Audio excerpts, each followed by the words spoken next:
السلام عليكم ورحمة الله وبركاته، متابعي قناة قلب التالتة شمال. يستضيف ملعب النصر بالمملكة العربية السعودية المباراة المرتقبة بين فريقي ريال مدريد وبرشلونة في كلاسيكو نهائي السوبر الأسباني لموسم 2023-2024، وذلك ضمن منافسات كأس السوبر الأسباني للمرة الرابعة في التاريخ.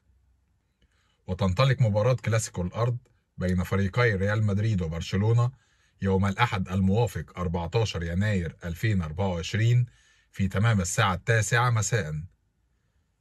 وستذاع المباراة عبر قناة SSC سبورت 1 و SSC سبورت 5 وأبليكيشن شاهد، حيث يشهد السوبر الأسباني مباراة كلاسيكو للنسخة الثالثة على التوالي بعد أن توج برشلونة في النسخة الماضية بعد الفوز على الريال بنتيجة 3 أهداف مقابل هدف.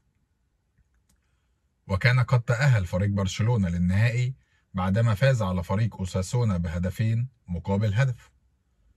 وتأهل فريق ريال مدريد للنهائي بعدما أقصى جاره أتلتيكو مدريد في الديربي الذي انتهى بنتيجة 5 أهداف مقابل 3 أهداف.